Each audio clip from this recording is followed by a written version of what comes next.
Bonjour, je suis Guillaume, je suis raélien et aujourd'hui nous parlons de l'année sainte. L'année sainte ou le cinquantenaire du mouvement raélien. Mais qu'est-ce que le mouvement raélien? Le mouvement raélien est une organisation philosophique sans but lucratif qui a été fondée suite à la rencontre qu'a eu Maitreya Raël avec le représentant d'une civilisation extraterrestre le 13 décembre 1973 en France. Ces êtres humains venus d'une autre planète lui ont expliqué que la vie sur Terre est le résultat d'une création scientifique en laboratoire par eux grâce à une parfaite maîtrise de l'ingénierie génétique et la molécule d'ADN.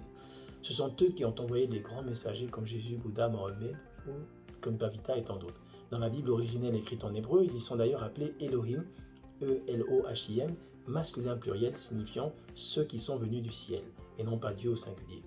En 1945, la première bombe meurtrière explosait à Hiroshima et Nagasaki. Notre civilisation démontre que nous sommes capables de nous autodétruire avec la science, alors que nous sommes censés utiliser cette science pour rentrer dans un âge d'or et créer un véritable paradis sur cette planète. Dès lors, les Elohim décident d'envoyer leur dernier messager. C'est le 13 décembre 1973 qu'ils vont le contacter et lui donner cette information consignée dans le livre qui dit la vérité, le message donné par les extraterrestres et que vous pouvez trouver en téléchargement gratuit sur le site rael.org, rael.org, ou si vous préférez la version papier, vous pouvez l'acheter aussi sur Amazon très facilement. Donc, il lui donne cette information, il demande de construire une ambassade dans laquelle ils viendront au vu et au su de tout le monde pour nous faire bénéficier de leur avance de sagesse et de science. Maitreya Raël est donc le messager annoncé dans toutes les traditions anciennes, que ce soit le Mahdi des musulmans, le Messia des juifs, le Maitreya des bouddhistes ou le Messie tout simplement. Et vous verrez, on en reviendra dessus tout à l'heure. Donc, l'année 5, le cinquantenaire du mouvement raélien. Une information importante est de comprendre que le mouvement raélien est le peuple juif, car le Maitreya Raël rappelle que les vrais juifs sont ceux qui reconnaissent Elohim. Et le mouvement raélien est donc l'organisation la plus active pour la reconnaissance d'Elohim et leur accueil sur la terre. Et si on parle du peuple juif, on regarde aussi que chez eux, ils célèbrent tous les 50 ans une année sainte. Tiens donc, quelle coïncidence. Alors rentrons dans leur texte où il est dit qu'il y a 6000 ans, Satan aurait kidnappé ce monde, mais que Yahvé reviendrait 6000 ans plus tard, réinstaurer le monde dans son état d'origine tel qu'il serait. Mais dans 6000 ans, par contre, c'est long à attendre pour le voir. Alors tous les 50 ans est instaurée une année sainte où on peut goûter un petit peu, avoir un avant-goût des joies célestes. Donc il est question pour la première fois dans les textes anciens de cette année sainte, ce sabbat, dans cette année sabbatique, en Exode 21, 2, 6. Il est question aussi de ça dans d'autres textes comme Lévitique 25, 8, 55 qui l'instaure, dans le Nombre 36, 4 et 12, et dans Deutéronome 15, 1, 11. Tout d'abord, tous les 7 ans. Alors reprenons le texte où il est dit que dans Lévitique 25, parle aux enfants d'Israël et tu leur diras d'observer tous les 7 ans une année de relâche. Il est dit, par les enfants d'Israël, tu leur diras, quand vous serez rentrés dans le pays que je vous donne, la terre se reposera. Ce sera un sabbat en l'honneur de l'Éternel. Pendant 6 années, tu ensemenceras ton champ, tu cultiveras ta vigne, mais la 7e année sera un temps de jachère, un temps de repos pour la terre, un sabbat pour l'Éternel. Tout ce qui sortira de tes champs servira uniquement à nourrir toi, les tiens, tes serviteurs et l'étranger qui demeure chez toi. En Deutéronome 15, il est dit, tous les 7 ans tu feras relâche. Tout créancier qui aura fait un prêt à son prochain se relâchera de son droit. Donc l'année sabbatique permettait au maître d'affranchir le serviteur, le créancier d'acquitter le débiteur et de laisser la terre se reposer. Dans le Lévitique 25, il est dit tu compteras 7 sabbats d'année, 7 fois 7 années. Cela fera 49 ans. Le 10e jour du 7e mois, tu feras retentir le son de la trompette dans tout le pays.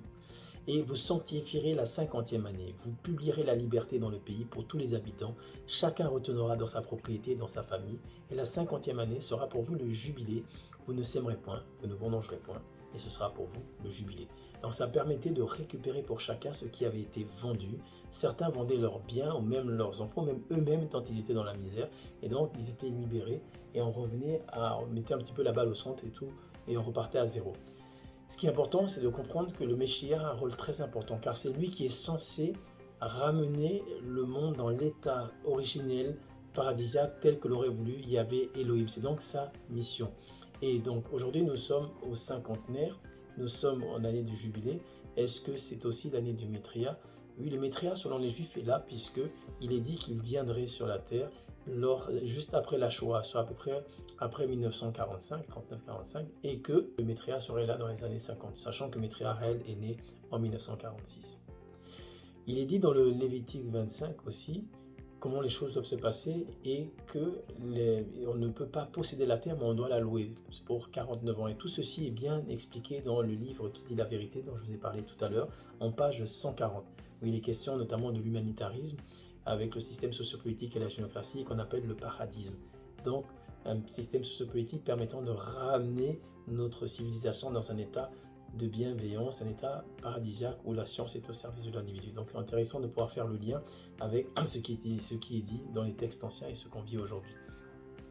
Alors, une chose importante, le jubilé, qu'on appelle chez les Juifs le Shemitah, l'année sainte, n'est pas uniquement dans la tradition juive. Il existe aussi une année sabbatique, une année sainte, tous les 25 ans, en fait un jubilé, pardon, tous les 25 ans chez les chrétiens, tous les 12 ans chez les hindouistes, qui est une année où on va se purifier, et notamment chez les bouddhistes, il y a le jubilé au 2500e anniversaire après la mort du Bouddha. Ça on appelle aussi le parinirvana. Donc que se passe-t-il au parinirvana? Le Bouddha s'élève et meurt, en fait il meurt et il s'élève pour sortir du cycle des réincarnations et atteindre un état de samadhi.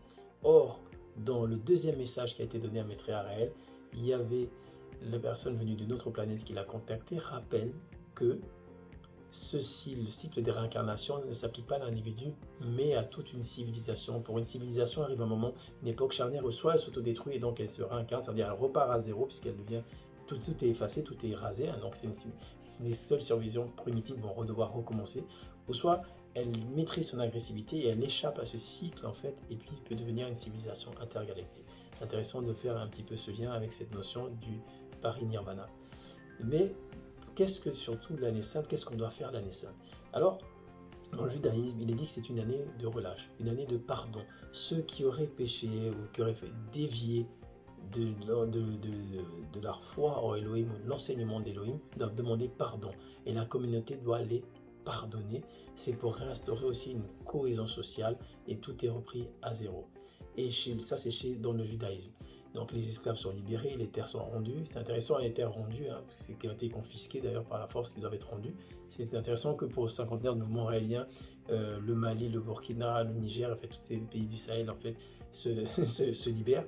Et puis, fermons la parenthèse pour revenir aussi à ce qui doit en être chez les bouddhistes. Il est dit dans la tradition bouddhiste que lors du 2500e anniversaire après la mort du Bouddha, le dernier Bouddha, le Maitréya, le Bouddha du futur, viendrait ramener la paix, l'harmonie, l'amour et l'éveil sur la terre. Le Maitréya doit naître dans un pays qui porte comme symbole le coq et il doit faire des courses de chars selon le sutra du Maitréya qui annonce sa venue. Or, le pays qui porte comme symbole le coq aujourd'hui, il s'agit de la France. Et les courses de chars, il n'y a plus de chars, aujourd'hui ça s'appelle des voitures et Maitréya réel était coureur de sport automobile.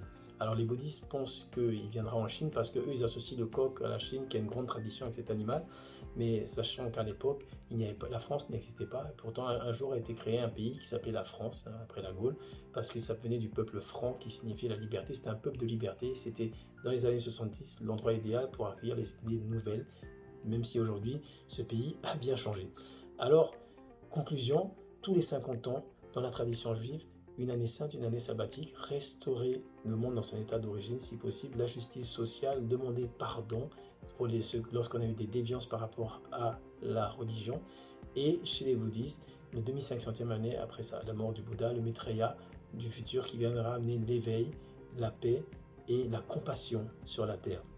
Petite parenthèse, il y a quand même des célébrations d'année sainte chez les bouddhistes au mois de mai chaque année, puis il y a ce qu'on appelle le Vesak aussi les 25 ans.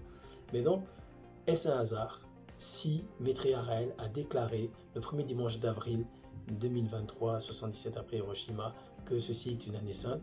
Ou est-ce qu'il y a une concordance avec tous ces écrits anciens et ce que je viens de résumer à l'instant? Je vous laisse le déterminer par vous-même. En attendant, je vous donne rendez-vous du 9 au 16 décembre prochain, du 9 au 16 décembre 78H 2023, pour les stages développement et d'éveil de la conscience et de la supraconscience qui sont enseignés, animés par le Maitréya réel lui-même à Okinawa. et la célébration du cinquantenaire donc de cette année sainte, le 12 et 13 décembre, sur le même lieu. Alors, dans la tradition juive, il est dit que lors de l'année du jubilé, on doit aller en Terre Sainte à Jérusalem. Rappelons-nous que la Terre Sainte est là où se trouve le Meshiach. Aujourd'hui, le Meshiach, le Maitreya du futur, se trouve à Okinawa. Alors rendez-vous dans la paix, la lumière des Elohim, les créateurs, et de leur messager, le Maitreya, le Meshiach, le 12 et 13 décembre pour la sainte célébration de cette année sainte et de ce cinquantenaire. À bientôt.